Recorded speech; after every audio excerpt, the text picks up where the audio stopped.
मैं क्लाउड के अंदर चली गई थी और मेरे को कुछ नहीं दिख रहा था। सो यही तो बस ख्वाहिश है कि इंटरनेशनली फ़्लाई करें। Her very first flight Fujairah में था, फुजेरा एयर स्पेस में पूरा फ्लाइंग हुआ था। क्रैश का तो बिल्कुल डर नहीं लगता है कभी, बस ये क्योंकि उस दिन आसपास एयरक्राफ्ट में कोई नहीं, अकेले हम प्लेन लेकर गए थे। क्योंकि सिवान में अभी तक का कोई लेडी पायलट नहीं है, तो मेरे लिए कि लड़की को भेजे हैं, कर पाएगी या नहीं, बीच में मुकम्मल हो भी पाएगा। Select 24 न्यूज़ में आपका स्वागत है। मैं हूं मोहम्मद सादिक। आज आपको एक ऐसी शख्सियत से मिलाने जा रहे हैं जिसके बारे में जानकर आपका भी सीना चौड़ा हो जाएगा। यकीनन सीवान की बेटी अगर सरहदों को पार कर अगर फ़्लाइट को लेकर के चलती है तो यकीनन ये सीवान वासियों के लिए किसी गौरव से कम नहीं है। हमारे साथ सादिया अहमद हैं जिन्होंने 69 घंटे की फ़्लाइंग को कंप्लीट कर लिया है। सादिया, सबसे पहले ये जानना चाहेंगे कि पायलट बनने का ख्वाब कहाँ से शुरू हुआ? अस्सलाम वालेकुम। मैं जब छोटी थी बचपन से ही बहुत मन था, लाइक स्पेस और स्काई क्लाउड्स ये सब बहुत ज़्यादा इंटरेस्टिंग लगता था। तो ऐसा लगता था या तो एस्ट्रोनॉट बने या तो फिर एविएशन लाइन में पायलट का कोर्स करें, मतलब फ्लाई करे ऊपर। तो हमेशा से मन था मेरे को बचपन से ही। शुरुआत से जानना चाहेंगे, आपकी पढ़ाई कहाँ से स्टार्ट हुई, कहाँ आपने जो शुरुआती तालीम है वो कैसे स्टार्ट हुई और कहाँ कहाँ आपने इसकी एजुकेशन के बाद यहाँ तक पहुँची? जी, शुरुआत से ही मैंने कोलकाता से इल्म हासिल किया है। मैं सबसे पहले 10th तक अपने एरिया ही में एक स्कूल में थी जिसका नाम है saint John's high school, Kolkata में है। एंड उसके बाद मैं द नारायणा स्कूल में एचएस दी। एचएस देने के बाद कोविड का टाइम था, तो 6 मंथ्स के ब्रेक के बाद मेरा यूएई का वीज़ा लगा और मैं जाकर वहाँ पे मेडिकल्स वगैरह सब क्लियर की। तो मेरा लाइक ग्राउंड स्कूल चला, 3-4 महीना लगभग लगा ओरल्स और पेपर्स क्लियर करने में। एंड देन उसके बाद मैंने फ़्लाइंग स्टार्ट किया। दुबई कैसे पहुंची? दुबई जाने का क्या सिलसिला रहा? मेरे कज़िन हैं जो वहाँ ऑलरेडी अपने फैमिली के साथ रहते हैं, उनका फैमिली बिजनेस चलता है, तो वो वहाँ से इंजीनियरिंग का कोर्स किए थे। तो उन्होंने ही मुझे मतलब आइडिया दिया कि यहाँ पे बहुत अच्छे से कोर्स हो जाएगा, बहुत अच्छा है, वुमेन के लिए सेफ्टी भी है और बेटर क्वालिटी ट्रेनिंग भी है। तो जिसके वजह से मैं लाइक गल्फ़ ही जाना प्रेफर करती थी, क्योंकि स्कूल के बाद फर्स्ट स्टेप था। तो पेरेंट्स लोग गल्फ़ इजी फील करते क्योंकि बहुत लड़कियों के लिए भी सेफ़ है और मुस्लिम कंट्री है। तो फिर इसलिए सबसे पहले हम लोग वहाँ फैमिली के ही साथ रहे हैं। आप जब दुबई गईं और आपने जब पायलट बनने का ख्वाब देखा, क्या मन में चल रहा था कि सादिया क्या कर पाएंगी, किस तरीके से सीवान ख़ास करके, चूँकि सीवान से आप जुड़ी हुई हैं, सीवान का नाम रोशन करेंगी, इसको लेकर के मन में क्या चल रहा था? जी, पहले तो जब मैं गई स्टार्टिंग में तो मुझे था सबसे पहला कि मेडिकल क्लियर करना, क्योंकि मैं हमेशा से सुनते आई हूँ बहुत डिफ़िकल्ट होता है मेडिकल क्लियर करना। तो बस अल्लाह से दुआ करती थी, अल्लाह मेरा मेडिकल क्लियर हो जाए, क्लियर हो जाए। तो फिर अल्हम्दुलिल्लाह मेडिकल भी क्लियर हो गया। और उसके बाद लाइक कुछ और भी बहुत सारे लाइक वीज़ा प्रोसीजर्स वगैरह होते हैं, सब कुछ माशाल्लाह से हो गया था। और 6 नवंबर से मेरा क्लास स्टार्ट था। तो अल्हम्दुलिल्लाह क्लास स्टार्ट होने से पहले ही सब मेरा क्लियर हो गया। एंट्रेंस इंटरव्यू वगैरह सबका डर लगता था कि हो पाएगा या नहीं, बहुत ही ज़्यादा नर्वसनेस होता था, बट अल्हम्दुलिल्लाह सब कुछ क्लियर हो गया था। और फिर मेरे क्लासेस स्टार्ट हुए। तो मेरे माइंड में बस यही चलता था कि अब जब हम यहाँ आ गए, इतने दूर आ गए हैं, तो वापस खाली हाथ नहीं जाना है, सब कुछ कंप्लीट करके जाना है। क्योंकि सबसे इम्पॉर्टेंटली मेरे माइंड में उस वक्त मेरे पेरेंट्स चल रहे थे, क्योंकि बहुत सारे लोग आसपास के और रिलेटिव्स लोग भी बोलते थे कि लड़की को भेजे हैं, कर पाएगी या नहीं, बीच में मुकम्मल हो भी पाएगा या नहीं। तो सब बहुत टाइप के बात बोलते थे। फिर भी मेरे पेरेंट्स ट्रस्ट किए थे मेरे ऊपर और वो भेजे थे। भेजने का मकसद यही था कि उनको यकीन था कहीं ना कहीं कि मैं कंप्लीट कर सकती हूँ। तो मेरे माइंड में यही था कि सबसे पहले मेरे पेरेंट्स जो मेरे ऊपर इतना ट्रस्ट किए हैं उनको 100% रिज़ल्ट दिखाना है। तो यही फर्स्ट स्टेप था मेरा। और उसके बाद तो माशाल्लाह से जैसे ही धीरे धीरे सब कामयाब हुआ, तो लाइक सभी लोग को पॉजिटिविटी दिखने लग गया, तो सारे लोगों का सपोर्ट मिलने लग गया, फैमिली मेम्बर्स हो या सब कुछ हो। और ऑब्वियसली ये बहुत प्राउड फीलिंग है मेरे लिए, क्योंकि सिवान में अभी तक का कोई लेडी पायलट नहीं है। तो मेरे लिए ये बहुत ज़्यादा प्राउड और गर्व फील करने वाली बात है। कार और बाइक चलाना अपने आप में एक बड़ी चीज़ है। ख़ास करके मुस्लिम लड़कियों के लिए अगर जब बात की जाए तो बहुत सारे रिस्ट्रिक्शंस, बहुत सारे हर्डल्स आते हैं। आप एक हिजाब लगा करके एक मुस्लिम फैमिली से बिलोंग करती हुई जब पहली बार प्लेन को फ्लाइंग के लिए लेके निकली होंगी, मन में क्या चल रहा होगा? सबसे फर्स्ट टाइम जब हम छोटे एयरक्राफ्ट में बैठे थे, ट्रेनिंग एयरक्राफ्ट में, तो मेरे जॉर्डान के एक इंस्ट्रक्टर है कैप्टन, वो बैठ कर थे और मैं बस लेफ़्ट साइड में कॉकपिट की बैठ के थी और उस वक्त मेरे को बस माइंड में चल रहा था वो जो कर रहे हैं, मैं बस उसी को नोटिस कर रही थी। मैं ना कुछ फील कर पा रही थी, कुछ भी नहीं, मेरे को बस लग रहा था ये कर क्या रहे हैं, मेरे को सीखना है। तो माइंड में बस यही चल रहा था कि ये तो बस एक राइड है जो वो लाइक करवा रहे हैं, तो इसमें मेरे को सीखना है, अभी तक हम कुछ हासिल कर नहीं पाए हैं। जिस दिन फर्स्ट टाइम हम सोलो किए थे 4 अक्टूबर को, उस दिन मेरे लिए बहुत प्राउड फीलिंग था क्योंकि उस दिन आसपास एयरक्राफ्ट में कोई नहीं, अकेले हम प्लेन लेकर गए थे। तो वो एक प्राउड मोमेंट था कि हाँ, आज हम फाइनली खुद प्लेन टेक ऑफ किए हैं, खुद लैंडिंग किए हैं, now I am a pilot. तो उस दिन मेरे माइंड में बहुत, उस दिन पूरा दिन हम बस सिर्फ स्माइल करते गए, इतना स्माइल किया कि मेरे फेस पे दर्द होने लग गया था। कितने देर की फ़्लाइंग थी और कहाँ से कहाँ की फ़्लाइंग थी? जी, वेरी फर्स्ट फ्लाइट फुजेरा में था। फुजेरा एयर स्पेस में पूरा फ्लाइंग हुआ था, जिसमें मेरे को सब कुछ मॉनिटर करना था कि करना क्या है, कैसे एयर ट्रैफिक कंट्रोलर से बात करना है, रेडियोज़ वगैरह, कैसे इंजन स्टार्ट करना है, कैसे टेक ऑफ करना है। तो उस वक्त तो बहुत हेक्टिक था, सब कुछ एक बार में जानना, फर्स्ट टाइम में देखना। तो वेरी फर्स्ट फ्लाइट में मेरा पूरा 50 मिनट्स का फ़्लाइट मॉनिटर करने में गुजर गया। और फुजेरा एयर स्पेस में ट्रेनिंग एरिया गए, वहाँ पे कुछ स्टेप्स दिखाए एंड देन आफ्टर दैट हम लोग लैंड कर गए।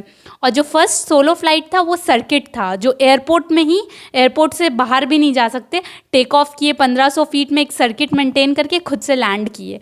तो फर्स्ट सोलो सर्किट्स रहता है हर जगह, तो वही फर्स्ट था मेरा सोलो अकेले फ्लाई करना। अभी तक कितने घंटे की फ़्लाइंग आपने कंप्लीट कर दी है? 69 आवर्स की फ़्लाइंग कंप्लीट की है मैंने।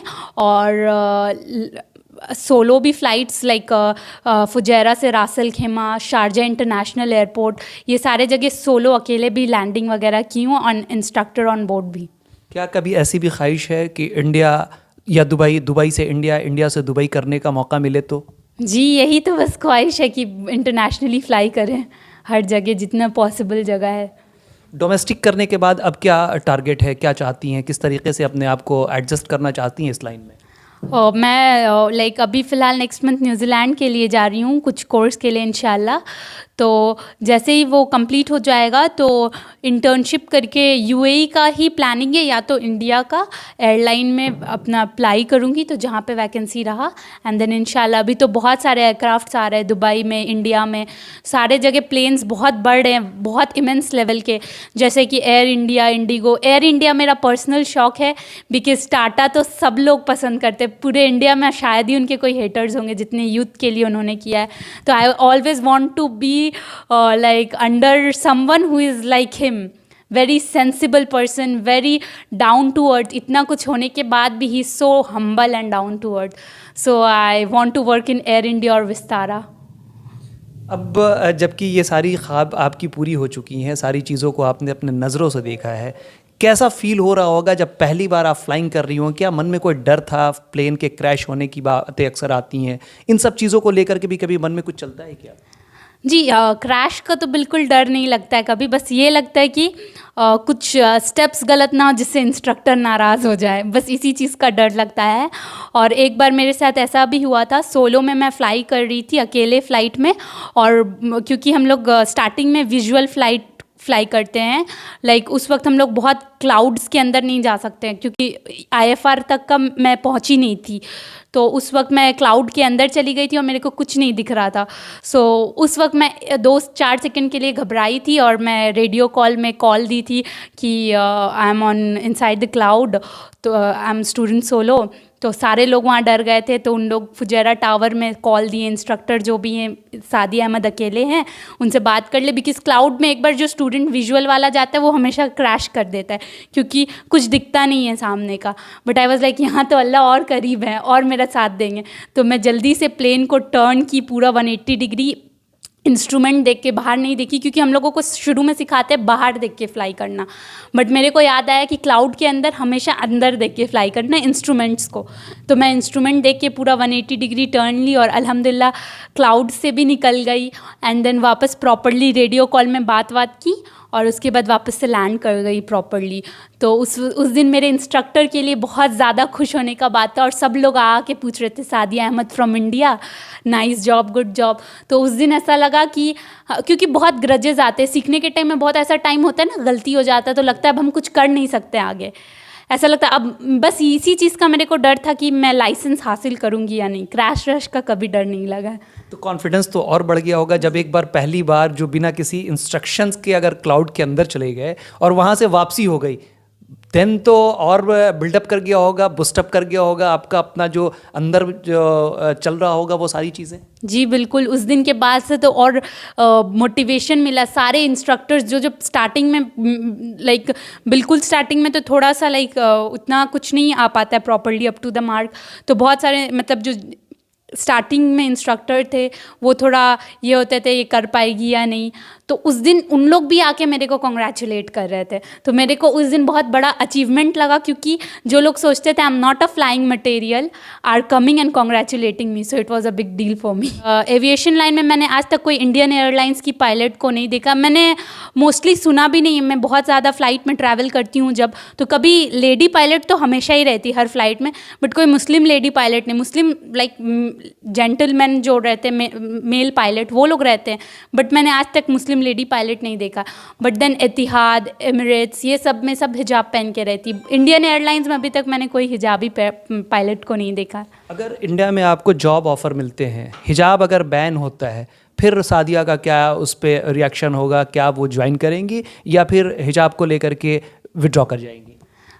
जी इंडिया में ये बहुत इम्पॉर्टेंट क्वेश्चन है उन लोगों के लिए जो हिजाब को लेकर के बहुत सारी बातें करते हैं। सबसे पहला तो मुझे लगता है कि बैन करना ही नहीं चाहिए, बिकॉज इंडिया एक सेक्युलर और डेमोक्रेटिक कंट्री है, तो कोई ऑप्शन ही नहीं बनता कि आप किसी के भी रिलीजन को पॉइंट आउट करें। I totally understand we should respect uniform, but I don't think so one black piece to just cover head will make any difference. In fact, it will be more beautiful.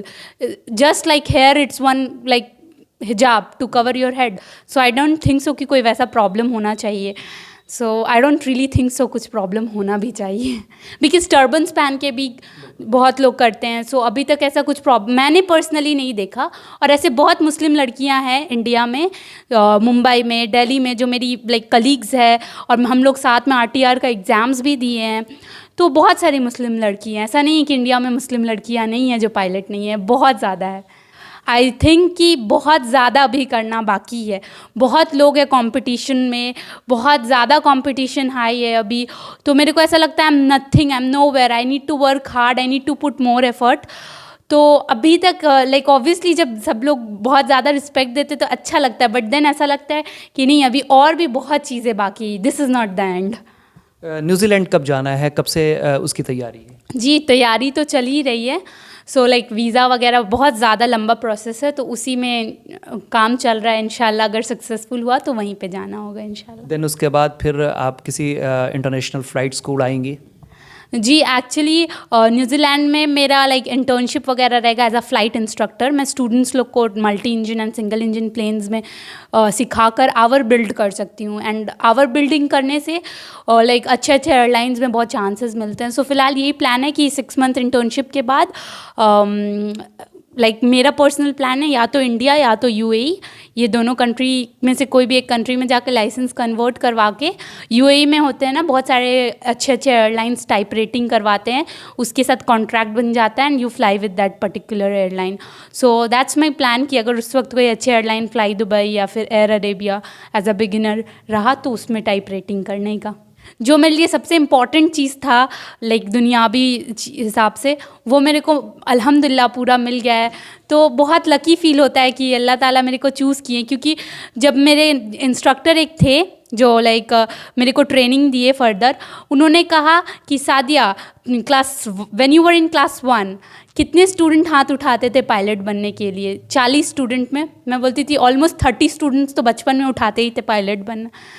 तो बोले कि so from that time you are the only one who got this chance, because सब parents afford भी नहीं कर सकते because it's a very expensive course. And then बहुत लोग बड़े होके चेंज हो जाता है, बहुत लोग डर जाते हैं, but you are the one who got this chance, so don't waste this chance. So that's how he motivated me and that's how it worked, that yes, I at least now I feel that I at least can fly and control the aircraft. So I really feel good and blessed and I feel grateful, but still I have to work a lot. A big aircraft is something like A380, A320, Boeing. These are something like very, something really different and something very important to achieve as being a pilot. So अभी बहुत काम बाकी है. So I think अभी अगर proud feel कर लेंगे तो I'll get stopped somewhere. So I feel like no, I need to work a lot. बहुत शुक्रिया सादिया, आपसे बात अगर करें तो काफ़ी लंबा हो सकता है, तब तक के लिए हम आपसे इजाज़त चाहेंगे। इंशाल्लाह, थैंक यू, अल्लाह हाफिज़। कपड़ों की दुनिया में तहलका मचाने आपके शहर सीवान में ट्रेंडलिन लेकर आए हैं फैक्ट्री आउटलेट, जिसमें कपड़ों की है विशाल रेंज, जैसे jacket, track suit, pant, shirt, T shirt इत्यादि पर 80% तक की छूट। हमारा पता है शिवजी चौधरी कॉम्प्लेक्स नियर बिजली ऑफिस सीवान। संपर्क नंबर है 910 29 29 290। तो एक बार अवश्य पधारें। सरदर्द, मिर्गी, नशा, भूलने की बीमारी, अत्यधिक गुस्सा आना, घबराहट एवं नस की समस्याओं से अगर आप भी हैं परेशान तो मिलिए शहर के मशहूर साइकाट्रिस्ट डॉक्टर पंकज कुमार गुप्ता से। हमारा पता है डॉक्टर रामाजी चौधरी से 100 कदम पूरब, doctors colony Bahadiya road Siwan. संपर्क नंबर 85 399 43 151। अब आपके शहर सिवान के लक्ष्मीपुर में भरपूर सुविधाओं के साथ hotel select and marriage hall. आपको बता दें 20 अक्टूबर से भारी डिस्काउंट के साथ बुकिंग शुरू है। इसमें आपको मिलेगा फुल्ली एयर कंडीशन, साथ ही बुकिंग के साथ टेंट का सारा सामान जैसे बर्तन और चूल्हा बिल्कुल फ्री। जल्द ही किसी कार्यक्रम को अच्छे वातावरण में करने के लिए बुक करें hotel select and marriage hall. हमारा पता है लक्ष्मीपुर, सिसवन ढाला, सिवान। हमारा संपर्क नंबर है 8797327330। एक बार जरूर पहुंचे और इस भारी डिस्काउंट का लाभ जरूर उठाएं। तो ये थी हमारे साथ सादिया अहमद, जो फ्लाइंग के 69 घंटे कंप्लीट कर चुकी हैं। यकीनन किसी भी लड़की के लिए ये बहुत बड़ा सपना होगा, बहुत बड़ी चीज़ है। ख़ास करके अगर मुस्लिम फैमिलीज़ की बात की जाए तो यहाँ आकर के तो ये बहुत मील का पत्थर साबित करने के बराबर है। और उसमें सादिया ने अपने आप को प्रूव किया, फ्लाइंग की जो कंडीशंस थी उसको अचीव करके, और अपने आप को उस बुरे कंडीशन में, जबकि ये एक बार क्लाउड में भी जा चुकी हैं, वहाँ से भी बखूबी वापस आ गई हैं। तो जाहिर सी बात है कि ऐसे में इनका मोरल जो है वो बूस्टअप होना लाजमी है। मिलते हैं फिर किसी नए अपडेट्स के साथ। तब तक हमारी पूरी टीम को दीजिए इजाज़त और देखते रहिए Select24 न्यूज़। हमारे यूट्यूब चैनल को सब्सक्राइब, लाइक, शेयर ज़रूर करें। साथ ही हमारे फेसबुक पेज को भी लाइक, शेयर, कमेंट करना ना भूलें। और हमारे वेबसाइट www.select24news.in पर विजिट ज़रूर करें। धन्यवाद।